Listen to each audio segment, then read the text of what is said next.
우리 함께 말씀 보도록 하겠습니다. 함께 보실 말씀 에베소서 3장, 계속해서 에베소서 3장 우리 7절 8절, 우리 이 시간은 7절 8절 두 절을 함께 보도록 하겠습니다.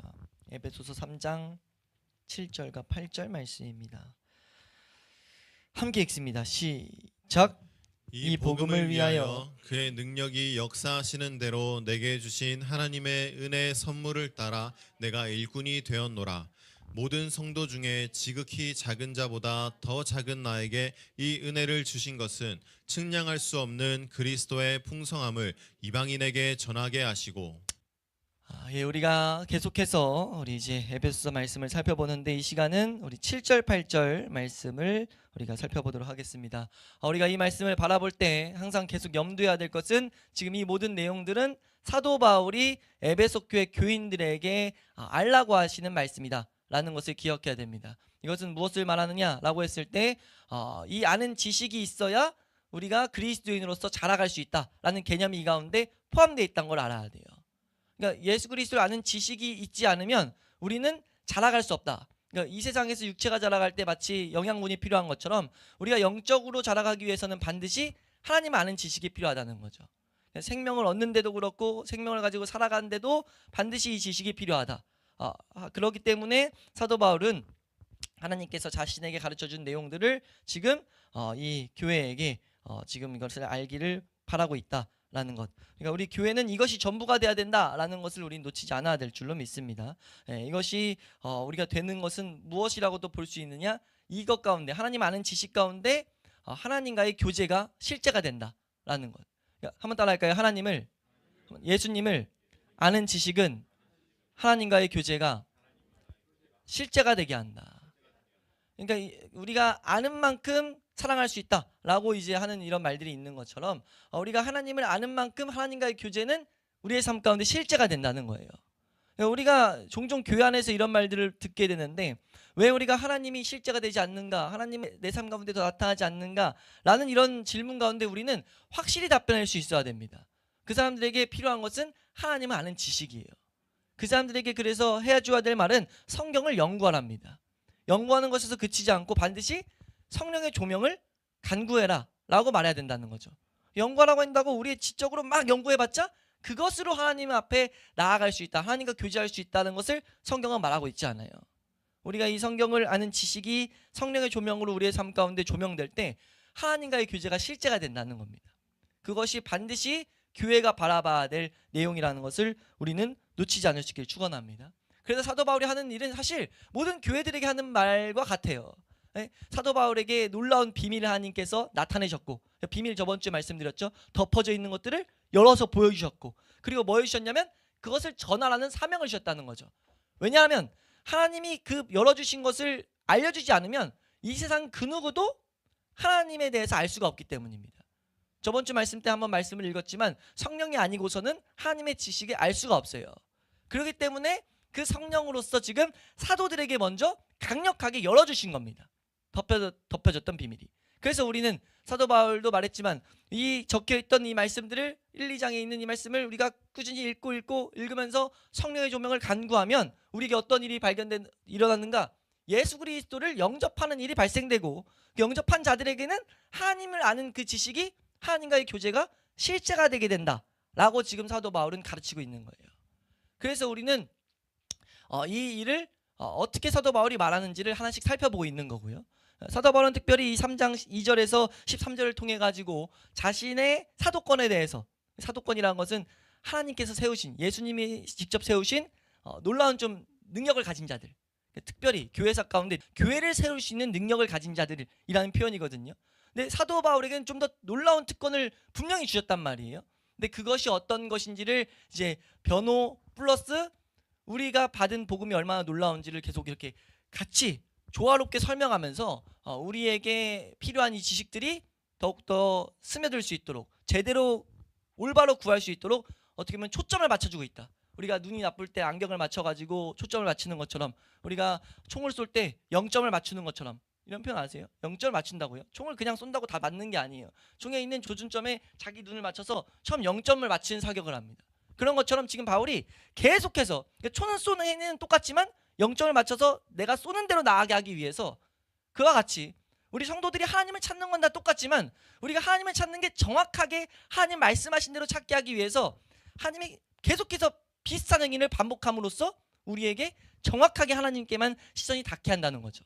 그럼으로써 우리가 이거 한 절 한 절 보면서 나와 있는 이 내용들을 우리가 잘 쫓아갈 때 우리가 하나님께로 향하는 이 시선, 발걸음이 올바르게 된다라는 믿음을 가지셔도 무방합니다. 우리의 믿음은 말씀에 있어야 되기 때문에. 그래서 우리가 특별히 오늘은 이 7절 8절에서 주어지는 메시지를 살펴볼 텐데 크게 두 가지가 이 내용 가운데 주어지고 있어요. 첫 번째는 중대한 이 놀라운 복음에 대한 것을 전해준 사도 바울이 이 복음을 전해준 일꾼이 되어 있다. 그러니까 일꾼이라는 건 섬기는 자, 사역자 이런 단어이거든요. 그러니까 섬기는 자, 남을 위해서 하는 자예요. 일꾼이라는 것은 남을 위해서 일하는 자인데 이 일을 하게 된 배경 이런 것들을 좀 설명하고 있습니다. 이걸 좀 알 필요가 있고요. 그걸 사도 바울이 그래서 좀 이렇게 수식을 붙여서 설명하고 있죠. 내가 어떻게 일꾼 됐는지를 설명하고 있어요. 그 가운데 우리가 봐야 될 메시지가 있고 또 한 가지는 이 전해준 바울이 그런 일꾼이 돼서 전하게 된 내용 그것을 다른 말로 복음이라고 하는데 그 복음의 메시지의 한 측면 그것을 우리가 이 구절에서 볼 수 있게 돼요. 그래서 우리가 이것을 이 두 가지를 살펴볼 텐데 먼저 볼 것은 바울이 일꾼이 되게 된 것에 대한 이 메시지를 우리가 보게 됩니다. 이것이 이제 7절과 8절의 앞부분까지 나오고 있는데 바울이 지금 자기에게 전하라고 이렇게 위임해준 이 말씀의 본질에 대해서 그 본질을 한번 설명했습니다. 그러니까 본질이 무엇이냐? 전하라고 이제 전해준 내용이 핵심은 무엇이냐? 이건 비밀이었다. 라고 해서 우리가 저번 시간 살펴봤었죠. 그리스도라는 비밀 그리고 그리스도라는 비밀을 가진 자들에게 주어지는 놀라운 이 상급들 후사로서 누리는 놀라운 비밀들 이것들을 지금 사도 바울이 말했다고요. 근데 이걸 알고 났더니 너무 놀라운 거죠. 사도 바울 입장에서 기가 막힌 거예요. 왜 기가 막힙니까? 사도 바울은 그 예수라는 자를 핍박하는 자였어요. 예수라는 사람을 전하는 사람들을 보고 와 이거 미친 사람들이네 라고 생각하면서 이거 사회를 어지럽게 만든다. 이거 완전 요즘에도 예수님을 믿는 사람들을 비하하기 위해서 표현하는 것 중에 예수쟁이 이러면서 이제 비하하거든요. 예수쟁이 그 당시에도 그랬다는 거예요. 저 예수쟁이들 미쳤네 저거. 예수쟁이들 때문에 사회가 정말 어지러우니까 다 잡아 죽여야겠다 라고 하면서 그 일에 앞장섰던 자기가 지금 어떻게 지금 그 놀라운 예수 그리스도를 알게 된 것도 너무 놀라운데 알고 보니까 이게 실제란 말이에요. 알고 보니까 예수쟁이라고 자기가 비하했던 그리고 박해했던 그 사람들의 말이 사실이에요. 사실인데 그것도 너무 놀라워서 그것을 알게 되게 한 것만 해도 너무 놀라운데 그걸 넘어서서 놀라운 특권을 주어줘서 사도가 되게 했다. 이거 참 기가 막힌 일이라고 사도 바울은 계속 느꼈다는 거죠. 그래서 지금 여기서 뭐라고 그것을 자신에게 준 자신이 이렇게 일꾼이 된 것에 대해서 뭐라고 표현하냐면 8절에서 이런 표현을 합니다. 모든 성도 중에 지극히 작은 자보다 더 작은 나에게 이 은혜를 주신 것은 이라고 표현해요. 이 표현은 뭐가 포함되어 있냐면 방금 설명드린 이 내용이 포함되어 있습니다. 자기는 그냥 성도들 예수를 믿게 된 사람들과 다르게 예수를 믿게 된 사람들 중에도 뭐 예수 믿는 사람들을 조롱하고 손가락질하는 사람들이 있을 수는 있겠지만 그 사람들과도 더 앞장서서 뭐 한 거예요? 성도들을 막 핍박했어요. 이 핍박한 내용이 사도 바울에겐 계속 염두돼 있었어요. 사도 바울 인생 전체에 계속 마음에 짐이 돼 있었다는 거죠. 그리고 짐에서 끝나는 게 아니라 이 내가 사도가 됐다? 이거에 대한 정말 말로 형용할 수 없는 어떤 이런 찬양과 감사와 은혜가 가득 차 있었습니다. 그것을 항상 염두할 때면 나오는 표현이 이 표현이에요. 모든 성도들 중에 지극히 작은 자. 이 표현이 곳곳이 나오거든요. 두 군데 더 정확히 나오는데 한 군데 보시면은 고린도전서 15장 9절 말씀에서 나옵니다. 고린도전서 15장 9절 말씀 함께 읽습니다. 우리 앞에 나옵니다. 시작. 나는 사도 중에 가장 작은 자라. 나는 하나님의 교회를 박해하였으므로 사도라 칭함받기를 감당하지 못할 자니라. 가장 작은 자라. 왜요? 지금 마음에 뭐가 있었다는 거예요? 교회를 박해했었다라는 게 염두에 있었다는 거죠. 그러면서 또 다른 데서는요. 우리 이거 15장 읽어도 다 이 내용을 이제 앞뒤로 설명하고 있는데 디모데전서에서도 한번 말합니다. 디모데전서 1장 13절 말씀 한번 보시면요. 1장 13절 말씀. 우리 함께 읽습니다. 시작. 내가 전에는 비방자요 박해자요 폭행자였으나 도리어 긍휼을 입은 것은 내가 믿지 아니할 때에 알지 못하고 행하였음이라. 예, 그런 상태였는데 놀라운 은혜가 자기에게 덮였다라는 걸 말하면서 자긴 그래서 진짜 지극히 작은 자다라는 표현을 여기서는 이렇게 표현합니다. 15절 말씀. 15절입니다. 시작. 미쁘다 모든 사람이 받을 만한 이 말이여 그리스도 예수께서 죄인을 구원하시려고 세상에 임하셨다 하였도다. 죄인 중에 내가 괴순이라. 이제 사도 바울이 여기서 표현하는 건 죄인들, 우리 모두 죄인인데 그 중에 내가 가장 죄인, 자기의 입장에서 지금 그런 표현을 하고 있다는 거죠. 이런 표현이 나올 때면 항상 뭐가 염두에 있다고요? 자기가 교회를 핍박하는 자였다. 그런 자였는데 그 교회를 증언하는 자가 됐다. 그 비밀을 알게 된 자가 됐다. 이게 정말 얼마나 큰 은혜인가라는 것들을 이제 계속 염두하고 있다는 거죠. 그러니까 자기 아까 15장 고린도전서 15장 10절에 나오는 것지만 나의 나된 것은 그래서 다 하나님의 은혜다. 전부 다 하나님의 은혜다. 그러니까 이 표현은 항상 하나님의 은혜를 바라보고 있는 바울을 가르친다 봐도 무방해요. 그러니까 지금 이 구절에서 오늘 이 에베소서 3장 이 7절 8절에서 지금 내가 일꾼이 되었는데 라고 이런 것들을 이 에베소 교회가 가르치면서 사도 바울 마음의 한켠에 있는 그 중심은 무엇이냐라고 했을 때 그것은 이 메시지를 받는 자들도 동일하게 이것을 반드시 알아야 된다는 것을 가르치고 있다 봐도 무방해요. 뭘 지금 알아야 됩니까? 우리 모두 다 은혜로만 된 것이다. 그러니까 은혜가 주어져야만이 이건 가능하다 라는 것을 사도 바울은 가르치고 있다는 거죠. 그러니까 이 지금 우리의 이 표현 가운데 반드시 좀 더 새겨야 될 것은 만약 어떤 그리스도인이 자신의 근본을 까먹고 망각하고 자기가 어떠한 상태에서 구원받았는지를 잊고 산다면 그건 잘못된 거예요. 사도 바울이 자기 사도를 어느 정도 말하려고 내가 사도 된 거 하나님의 일을 한다는 것을 말할 때는 무조건 은혜로 갔다는 거죠. 그럼 우리가 알아야 될 건 사도 바울이 그럼 정말 이렇게 하나님이 사용을 안 했냐 했을 때 누구보다 하나님이 사용했다는 것을 남기기 위해서 성경의 반절, 신약 성경의 반절을 썼어요. 사도 바울이라는 인물 혼자 우리가 보고 있는 신약 성경의 반절을 사도 바울이 썼단 말이에요. 그 어떤 사도들보다 자신은 지극히 낮은 자로 여겼지만 이거는 단순히 자기를 막 이렇게 비하하는 게 아니라 하나님의 비하하도록 말한 게 아니라 누구보다 지금 높였으니까 지금 이 가운데 하나님이 우리에게 말씀하시는 것은 우리가 그리스도인으로 살아갈 때 반드시 알아야 될 것은 우리가 어디서부터 구원받았는지를 잊어서 안 된다는 거죠. 그리고 그걸 제대로 바라봤다 한다면요 반드시 이건 전적으로 은혜로 됐다라고밖에 말할 수 없게 된다는 거예요. 그러니까 우리 그리스도로서 제대로 살아간다, 우리 그리스도의 본질을 놓치지 않는다라고 했을 때 한결같이 이게 나와야 됩니다. 나의 나된 것은 하나님의 은혜다. 이것이 반드시 나와야 된다는 거예요. 이걸 그렇게 되지 못할 때요 우리 어떤 현상이 발생되냐면요 우리의 삶 가운데 진정한 찬양과 감사를 상실하게 돼버립니다. 우리가 그리스도인으로서 감사와 찬양 거리를 찾아가야 돼요. 무슨 말인지 이해되세요? 그리스도인이라고 했을 때는요 그냥 그 자체로 그걸 아는 사람은요 반드시 그냥 찬양과 감사가 기반된 삶이 될 수밖에 없습니다. 찬양거리를 따로 찾지 않아도 된다는 거죠. 왜요? 그리스도인이라고 칭하는 이거 자체가 말도 안 되는 은혜이기 때문에. 사도 바울이 지금 갇힌 자라고 했을 때 이 표현을 한 이유가 난 그리스도인이야 라고 지금 한마디로 하면서 그냥 모든 설명이 필요 없게 된다는 거예요. 자기 중심엔. 근데 너희가 왜 의문을 품어? 라고 했을 때 너희 자체를 지금 이 감사와 찬양의 이 본질을 놓친 거 아니야? 라고 묻고 있는 것 같다는 거죠. 이거 우리가 반드시 적용해야 될 내용인 줄로 믿습니다. 우리가 교회를 다닌다고 하면서 우리가 감사의 이유를 찾아야 된다, 찬양의 이유를 찾아야 된다 라고 했을 때는요 그리스도인의 본질과 그리스도인의 위치를 잃어버리고 있는 거예요. 우린 그렇게 살아가서는요 하나님의 은혜를 계속 추구하며 이 뒤에 나올 그리스도의 놀라운 그 비밀을 누리며 살아갈 수가 없습니다. 그렇기 때문에 사도 바울은 먼저 자신의 사도가 어떻게 됐는지를 좀 풀어서 설명하고 있는 거예요. 여기서 끝이지 않고 사도 바울이 그래서 7절엔 좀 더 자세히 설명했죠. 7절 말씀 한번 읽어보시면요 이렇게 설명하고 있어요. 함께 읽습니다. 시작. 이 복음을 위하여 그의 능력이 역사하시는 대로 내게 주신 하나님의 은혜의 선물을 따라 내가 일꾼이 되었노라. 이 복음을 위해서라는 표현은 그냥 하나의 그 관계대명사가 사실 쓰인 건데 그냥 뭐 간단히 이해하면 이 복음을 위해서는 2절에서 6절 사이에서 말했던 비밀이에요. 이 비밀을 전하는 것을 위해서 내가 일꾼이 됐는데 일꾼이 된 게 지금 이렇게 풀어 설명하는데 여기서 지금 좀 하나 단어를 좀 정확히 해놓고 가야 될 게 그의 능력이라고 했을 때 이 능력이요 단순한 능력이라는 단어가 아닙니다. 그래서 좀 풀어져 있는 설명인데 효과적으로 발생된 능력, 활동력 있게 발생된 능력 이라고 지금 특이한 단어를 쓰고 있어요.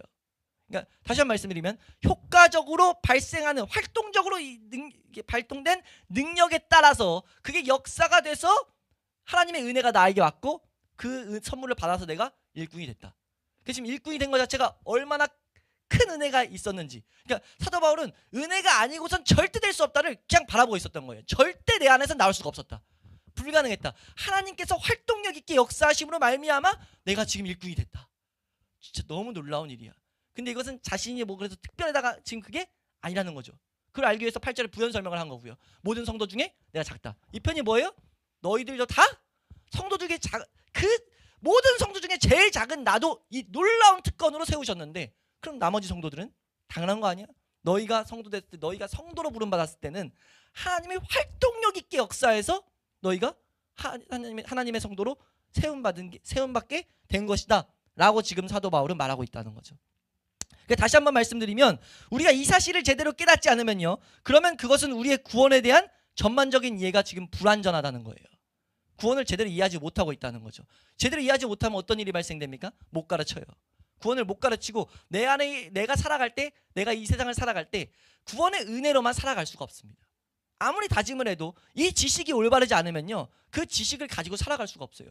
당연하잖아요. 우리가 이 세상에서도 뭔가 기계를 쓸 때요, 우리가 이런 말을 많이 해요. 우리 몸 자체도, 이 기계도 그런 말 하는데, 우리가 사실 우리 성도님들 그 자신이 갖고 있는 기계들, 집에 기계들이 많을 텐데 기계들을 몇 퍼센트나 활용하면서 살 것 같습니까? 우리가 사실 많아봤자 7, 80%, 진짜 많은 사람이죠. 50%도 안 쓰는 사람들이 많아요. 무슨 말이냐면 이 스피커 안에는 소리를 내보내는 거 외에도 여러 가지 기능이 있을 텐데 사용 못 한다는 거죠. 그러니까 우리가 뭐 자동차를 쓸 때도 자동차의 기능을 못 쓴다는 거예요. 핸드폰도 기능, 전화와 문자 외에 다른 기능이 있을 때도 못 쓸 수 있다는 거죠. 심지어 우리 몸 자체도 그렇잖아요. 이 세상에서 어떤 사람들이 연구를, 이제 뇌과학 같은 걸 막 요즘 연구하니까, 과학에 발달되니까 이런 말들을 해요. 사람이 일생 살면서 지금 쓰는 우리가 뇌가 있는데 뇌에서 그 기능을 몇 퍼센트나 쓰냐라고 했을 때, 제가 정확한 지식은 안 떠오르지만 10% 아니요? 10%도 못 쓰는 거 맞죠? 네. 그러니까 10%도 제대로 못 쓴다. 그러니까 조금씩 막 쓸 뿐이지 온전히 활성화가 안 된다는 거죠. 뇌 자체를, 내 몸 자체를 못 쓴다는 거예요. 얼마나 기가 막힙니까? 왜 못 써요? 쓸 줄 모르니까 못 쓰는 거예요. 아는 만큼 좀 더 쓰게 되겠죠.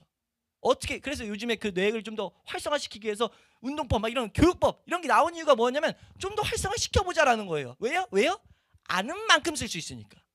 그러면 이걸 당연히 이것은 신앙에도 적용된다는 거죠. 우리가 구원을 제대로 이해하지 못했는데 어떻게 구원으로 살아갑니까?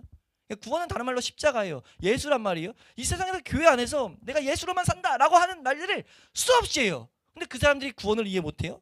구원에 대한 개념을 제대로 갖고 있지 않다고 했을 때 그것은 말만 할 뿐이지 전혀 삶 가운데는 연결되지 않는다는 거죠. 그래서 우린 이것을 분명히 알아야 된다는 거예요. 그래서 그 가운데 가장 중요한 것, 구원에 있어서 가장 중요한 것은 은혜다. 전적으로 은혜로만 이루어진 것이다 라는 것을 우리는 분명히 해야 된다는 거예요. 그래서 지금 사도 바울은 여기서 효과적으로, 그의 능력이 효과적으로 역사하신 대로 라고 쓰고 있습니다. 이 번역을 킹제임스 번역에서는 실제로 이렇게 번역하고 있어요. 그의 능력이 효과적으로 역사하신 대로. 그게 좀 더 정확한 번역입니다. 그러니까 지금 사도 바울은 그것 밖에 외에 어떤 것도 자신에게 변화를 일으킬 수 없었다라는 것을 말하고 있었다는 거죠. 그래서 사도 바울이 자신의 삶을 돌아보며, 사도 바울은 사실 몰랐던 게 아니거든요. 하나님 몰랐던 게 아니에요. 하나님 알았다고요. 왜요? 유대인이었기 때문에. 유대인, 누구보다 하나님에 대해서 열심히 공부했던 자예요. 구원받기 전에도. 그리고 예수님에 대해서 그럼 못 들었냐? 아니요, 들었어요. 왜요? 스데반의 설교를 듣고 분노해서 스데반을 죽였거든요. 스데반이 설교한 걸 보면 진짜 명설교입니다. 사도행전에 스데반의 설교가 나오는데 이건 이 시대 누구보다, 어떤 목회자보다 하나님에 대해서, 예수님에 대해서 정확하게 설명해요. 그래서 그 설교를 막 분석하는 목회자들이 한 학기 동안 분석하기도 하거든요. 계시론적으로 그리고 미래적으로 다 포함되어 있는 진짜 복된 설교다. 그 설교를 바울이 들었다고요. 근데 어땠습니까? 구원이 일어나지 않았어요. 하나님 앞에 나아가는 일이 일어나지 않았다고요. 뭐가 필요했습니까? 하나님의 능력이 역사가 될 때야만이 그 일이 가능했었다는 것을 사도 바울은 알았다는 거예요. 그러니까 우리가 추구해야 될 방향이죠. 우리가 전도할 때도 마찬가지로 우리의 힘으로 될 수 있는 영역이 아닙니다. 우리가 계속 기도해야 돼요. 어떤 기도요? 하나님의 능력이 역사되기를. 우리가 하나님 앞에 나아갈 때도 마찬가지예요. 나의 삶에 하나님의 능력이 역사되게 해달라고 기도해야 된다는 겁니다. 왜요? 그것이 아니고서는 인생이 한 영혼이 하나님을 향해 가는 것은 불가능하기 때문이에요. 그것을 사도 바울은 여기서 분명하게 지금 에베소 교인들에게 설명하고 있다라는 것들을 우리는 이 가운데 바라봐야 됩니다. 그래서 사도 바울이 하나님의 은혜로 모두 하나님께서 이루신 것을 4장에서 좀 더 자세히 설명해요. 그래서 어떤 사람에게는 선지자로, 어떤 사람은 교사로, 어떤 사람에게는 전도자로, 목사로 막 세우셨다는 것들을 은혜를 주셔서 세우셨다라는 게 4장에서 좀 더 이어집니다. 그러니까 이것이 은혜로 모든 것이 주어진다. 그래서 여기서 보면 잘 주의 깊게 보면 주어졌다, 주셨다라는 표현을 사도 바울이 계속 반복하고 있어요. 그러니까 우리가 알아야 될 것은 은혜는 주셨다는 것, 전적으로 모든 걸 주셨다는 것을 제대로 깨닫는 데서 시작됩니다. 반대로 그것을 영적인 중요한 본질이기 때문에 그것을 마귀도 알아요. 그래서 마귀는 뭐하게 하냐면 끊임없이 인간으로 하여금 네 힘으로 할 수 있다는 걸 부추깁니다. 너 힘으로 할 수 있어. 네 힘으로 하나님도 찾을 수 있어. 네 힘으로 은혜도 구할 수 있어. 계속 그걸 부추겨요. 그 싸움입니다. 이 사단 마귀는요, 끊임없이 이 세상을 돌아다니면서 우는 사자같이 삼킬자를 찾는데 뭐합니까? 그 은혜로만 살아가는 걸 왜곡시키려고 해요. 그 말을 하는 게 이제 베드로전서 5장 8절에 나오죠. 베드로전서 5장 8절. 그래서 우리가 이 말씀을 새겨서 깨어 있어야 된다는 겁니다. 사도 바울이 3장에서 이걸 말할 때는 그 중심도 있었던 거예요. 너희가 깨어 있어야 된다. 이걸 새겨놔야 된다. 왜? 안 깨이면, 이걸 깨어 있다는 건 정확히 정신 차린다는 건데, 정신 안 차리면 어느 순간 너희가 또 니들 힘으로 하나님 앞에 나아가는데, 너희들 힘으로 하나님 앞에 나아가는데, 그렇게 해서는 하나님 앞에 도달할 수가 없다는 것을 사도 바울은 계속해서 지금 가르치고 있다는 거죠. 5장 8절입니다. 베드로전서 5장 8절 시작. 근신하라 깨어라 너희 대적마귀가 우는 사자같이 두루다니며 삼킬 자를 찾나니. 계속 삼킬 자를 찾고 있다는 거예요. 그래서 삼킬 자 찾아서 뭐 하려고요? 은혜의 터 위에 굳건하게 우리가 자라가지 못하게 하려고. 그래서 10절 말씀에 뭐라고 합니까? 이 사실 앞뒤 구절 좀 설명해야 되지만 결론적으로 이렇게 봐도 돼요. 10절 말씀에 이걸 그래서 이렇게 표현하고 있다고요. 시작. 모든 은혜의 하나님 곧 그리스도 안에서 너희를 부르사 자기의 영원한 영광에 들어가게 하시니가 잠깐 고난을 당한 너희를 친히 온전하게 하시며 굳건하게 하시며 강하게 하시며 털을 견고하게 하시리라. 아멘. 여기서 중요한 교리 하나가 나오죠. 우리의 인생 가운데, 그리스도의 인생 가운데 왜 고난이 있을 수밖에 없는가? 고난의 핵심을 딱 한마디로 뽑자고 하냐면, 고난은요, 우리 힘으로 할 수 없는 걸 너희가 알아야 돼를 가르치는 하나님의 훈계의 장소예요. 고난이 없으면 사람이 얼마나 한도 끝도 없이 교만해지는지를 우리는 우리의 삶을 통해 알 수 있다는 거죠. 근데 고난이 오는 순간 어떻게 됩니까? 고난 앞에서 난 이거 못하겠네. 내가 못한다는 걸 직시하게 돼요. 근데 성경에서 그걸로만은 못 깨닫습니다. 그래서 성경을 통해 우리가 정확하게 그걸 알아야 된다는 거죠. 와, 우리 힘으로, 하나님께서 우리 힘으로 할 수 없다는 것을 깨달으라고 하는 거구나. 사도 바울을 통해서 우리에게 가르치셨다는 거죠. 왜요? 왜 그렇습니까? 라고 했을 때 그것은요, 우리에게 주신 그 복음은요, 다른 말로 아까 잠깐 설명드렸다시피 이 7절 말씀, 이 복음을 위하여 했을 때 이 복음은 위에 있는 신비라고 했어요. 그러니까 우리에게 주신 신비는요, 그리스도라는 신비는요, 지금 사도 바울이 말하는 거예요. 이 신비를 위해서 부름받았는데, 이 놀랍게 하나님이 효과적으로 역사에서 날 일꾼으로 세웠는데, 내가 그래서 전하는 게 뭐냐? 이 복음이다. 이 놀라운 신비다. 근데 이 신비는 뭐냐? 라고 했을 때 사도 바울이 여기서 뭐라고 표현합니까? 오늘 제목이기도 한데 한번 따라해 보겠습니다. 측량할 수 없는 그리스도의 풍성이라고 표현하고 있어요. 이게 우리가 간단히 살펴볼 두 번째 메시지인데, 지금 사도 바울이 뭐라고 하고 있냐면, 너희가 알아야 될 신비는 측량할 수 없는 풍성함이다. 풍성 자체도 사실 풍성이라는 단어는 부유하다, 부다라는 단어, 엄청나게 이제 막 가지고 있는 부유함, 그런 표현인데, 이 표현으로만 해도 사실 충분해요. 많이 가졌다. 근데 최상급의 최상급을 더해놨던 거죠. 측량할 수 없는 이라는 단어도 헤아릴 수 없다. 너무 많아서 헤아릴 수가 없어요. 그러니까 이 단어가 비슷한 용도인데 두 가지를 해서 지금 뭐라고 하냐면 설명조차 불가능하다. 이게 얼마나 계속 흘러넘치는지 설명조차 불가능해요. 뭐가요? 그리스도의 신비가. 그리스도의 신비는요, 그리스도의 놀라운 그 은혜는요, 하나님이 우리에게 주신 예수 그리스도, 그 예수 그리스도를 통해서 모든 사람들이 받게 될 놀라운 그 신비는요, 절대 헤아릴 수 없는, 설명할 수 없는 풍요 가운데 계속해서 주어지고 있다는 거죠. 모든 세대, 모든 인생, 이 세상 끝날까지 예수 그리스도 안에서 모든 영혼들이 받아 먹어도 마르지가 않습니다. 그걸 생수로 표현하는데 마르지 않는 생수라는 거죠. 끊임없이 물을 마시는데 이 세상에서 물은 마시면 고갈되기 마련이에요. 맞잖아요. 무리한 것은 물의 근원조차 막 계속 파먹으면 고갈된다고요. 근데 예수 그리스도라는 분은 아무리 그 안에서 받아 먹어도 모든 세대, 모든 시간 가운데 모든 인생이 계속해서 받아 먹어도 절대 멈추지 않는 풍요를 가지고 있는 분이다 라고 지금 말한다는 거죠. 뭐라는 겁니까? 받아 먹으라. 그 풍요를 향해 다른 박질 해라. 이 세상에서 고갈되는 물을 찾으려고 인생 허비하지 말고 예수 그리스도 안에 있는 물을 찾는 데 힘을 써라 라고 말하고 있다는 거죠. 헛걸음질하지 말고 그리스도 안에 있는 신비로운 우리가 받아야 될 것은 측량할 수 없는 풍요 가운데 있다. 절대 설명하지 않고 마르지 않고 계속해서 주어진다는 거죠. 계속해서 우리에게 주어지고도 남는다는 거예요. 그러니까 뭐라는 겁니까? 거기에 너희의 발걸음이 닿게 해라 라고 지금 사도 바울은 가르치고 있다는 겁니다. 그 풍요가 결단코 줄어들지 않는다는 것을 우리는 분명히 알 수 있길 축원합니다. 그래서 사도 바울이 말하는데 우리가 알아야 될 건 측량할 수 없다고 해서 이걸 설명하지 못하는 게 아니고 우리가 알아야 될 건 종류들을 좀 알아야 돼요. 그럼 어떤 풍요를 그리스도는 주시는가? 한번 따라할까요? 그리스도가 우리에게 어떤 것을 주시는가? 그리스도가 어떤 것을 주시는가라고 했을 때는요. 그리스도는요. 우리가 필요로 하는 것을 주십니다. 그리스도는 누구보다 우리를 더 잘 알기 때문에 우리가 필요로 하는 것을 주시려고 해요. 그럼 우리가 필요로 하는 게 뭔데? 라고 할 수 있는데 사실 우리가 뭘 필요한지 우리도 몰라요. 사실 우리가 그래서 구하는 게 뭡니까? 이 세상 것들을 구하는데 하나님은 그게 아니라고 사실 선언하고 있습니다. 예수 그리스도는 우리의 필요를 위해서 오셨어요. 그래서 예수 그리스도가 오셔서 하신 것, 완성시킨 것, 예수 그리스도가 되신 것은요 우리의 필요라고 봐도 무방합니다. 이해되세요? 예수는 우리의 필요를 위해서 오셨고 그렇기 때문에 예수님이 무언가 되셨다라고 성경에서 설명한다면 그건 우리가 반드시 필요로 해야 될 것이라고 봐도 무방해요. 그것을 정확하게 설명한 구절이 하나 있는데 우리 고린도전서 1장 30절입니다. 우리 예수 그리스도 안에 있는 이 풍요, 받아야 될 풍요의 핵심적인 것들을 보면 1장 30절 우리 함께 보도록 하겠습니다. 함께 읽습니다. 시작. 너희는 하나님으로부터 나서 그리스도 예수 안에 있고 예수는 하나님으로부터 나서 우리에게 지혜와 의로움과 거룩함과 구원함이 되셨으니. 아멘. 지금 그리스도가 우리의 필요로 하는 모든 것을 가지고 계신데 예수님이 되셨다라고 말하는데 뭐가 되셨냐라고 했을 때 지혜와 의로움과 거룩함과 구원함이 됐다라고 선언해요. 그러니까 우리가 무엇을 받아 먹어야 되는가라고 했을 때는요. 사실 첫 번째로 했을 땐 지혜입니다. 우린 이 지혜, 예수님 안에 있는 지혜를 받아 먹어야 돼요.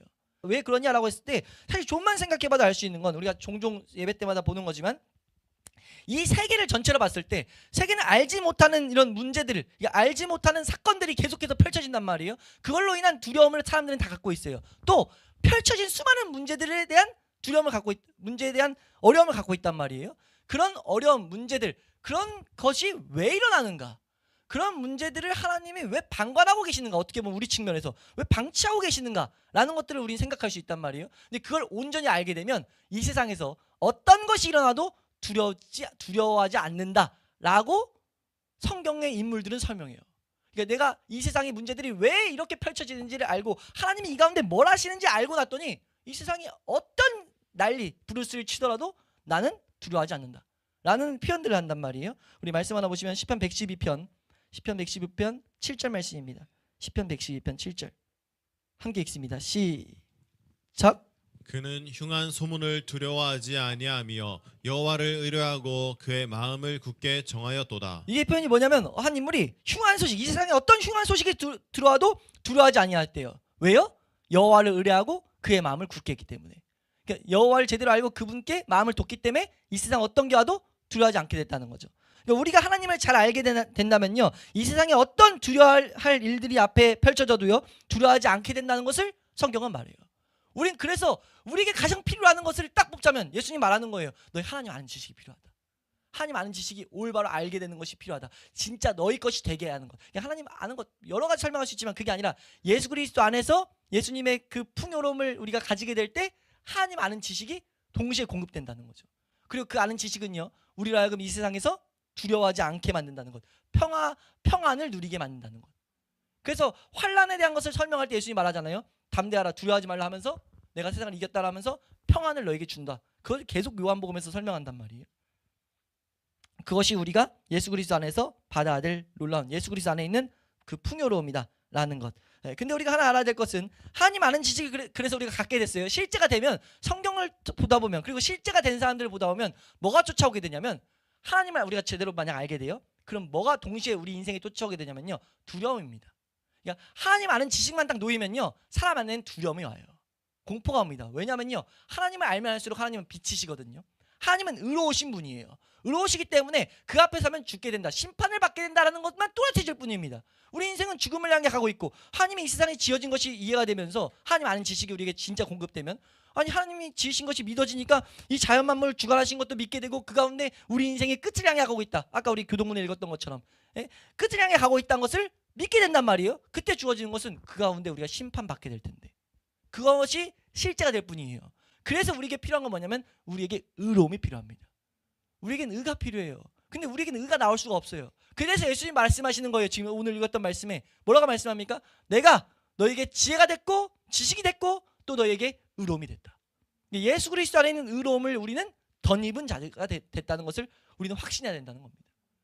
우리 예수 그리스도 안에 있는 의로움 때문에 뭐 하게 됩니까? 하나님 앞에 계속 담대하게 나아갈 수 있게 됐다는 거죠. 그것을 우리 삶 가운데 뭐 해야 된다는 거예요? 실제가 되게 누려야 된다는 거예요. 이걸 누리지 못하게 하는 게 뭐예요? 실제 짓는 죄거든요.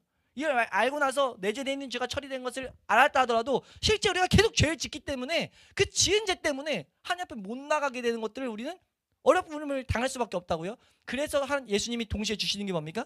거룩함이에요. 우리를 계속해서 거룩하게 만든다는 거죠. 그 거룩함을 맛볼 때 우리는 뭐 할 수 있어요? 아, 나에게 의로움이 보장돼 있구나 라는 것들을 확신할 수 있게 된다는 겁니다.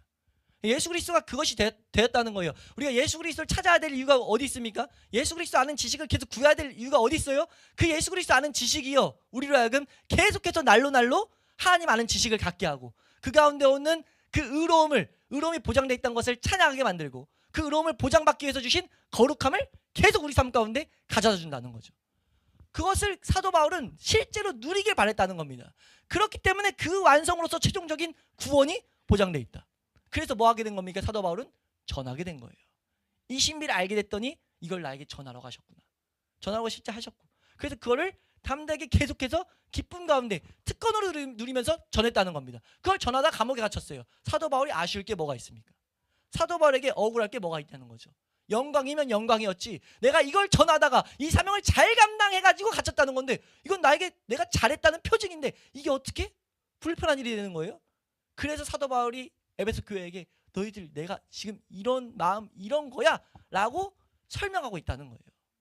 그리고 사도 바울 중심에 뭐가 있습니까? 이걸 알게 됐을 때 이들에게도 하나님의 놀라운 은혜가 동일하게 공급됨으로써 예수 그리스도 안에 있는 그 마르지 않는 풍요가 공급될 것을 믿고 있었다는 겁니다. 그리고 그 모든 내용은 지금 우리에게도 동일하다는 거죠. 우리가 살펴보지 않았지만 사실 수많은 이 풍요는 뭐 성령으로 인한 풍요, 기쁨을 주시는 풍요, 그 뒤에 사실 성경 곳곳에 예수 그리스도가 주시기로 한 약속한 것이 실제 또 곳곳이 있거든요. 그것들이 마르지 않는다는 것을 우리는 새겨놓음으로써 뭐 하라는 겁니까? 그걸 향해서 다른 박질하라는 거죠.